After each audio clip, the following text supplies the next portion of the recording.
Kasalukuyan po tayo ngayon naghahanap sa ating driver na si RJ Evora.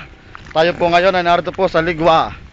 Hinihintay lang po natin ang kanyang pagdating dahil siya po ay nawawala sa pulpa po kanina. Pagkarating po namin, ito po, sinasabi po na dito po siya nalaglag nung siya itapo ng mga kriminal. Hinulog.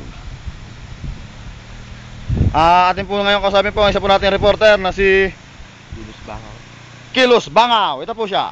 Magandang tanghali sa inyo lahat. Habang inaantabayanan pa mismo ang di umano'y mga taong nanguhuli mismo ng isda at inaalam pa ng mga otoridad kung saan mismo pumunta at hinahanap po namin. Kasalukuyan nakita po natin siya. Ayan na po siya. Nagtago pa siya ng owners. Andito na. Makikita po natin on the spot sa camera ang taong kriminal. Yan po ang kriminal habang umakyat po. Umakyat po kita siya. po natin, tumatakbo-takbo pa. Habang inaantabayanan po ng mga sniper, ang kilos at katawan ng isang taong ito ay kumakain po ng hilaw na karne ng aso. Ayan po siya, habang pakyat po siya. At medyo lapitan natin ang camera, no? Iwas na tayo ng konti, no? Iwas na tayo.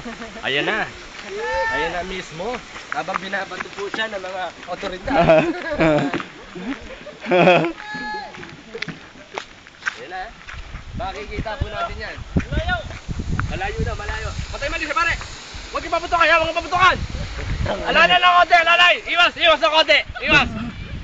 Nangangat yan, nangangat yan. Bakaw yan, bakaw. Lalim pala daw. Posas, posas, oh. Oh, tabi-tabi yan, tabi-tabi, oh. Tandaan yung bakaw, oh. Nakauli. Nakauli, nakauli. Ayun na mga kaibigan, nakikita pa natin habang naglalakad po siya at paroon sa owner mismo at ang taong ito ay idol na daw si Jet Li. Baka makapanakit pa rin. Makapanakit yan. Hawakan ito pa. Ito pa. Kapkapan niyo yung short pang may tayan. Huwag yung gugulpin! Huwag yung gugulpin! Huwag yung gugulpin!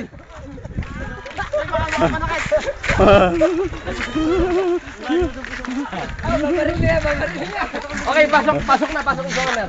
At manahimik.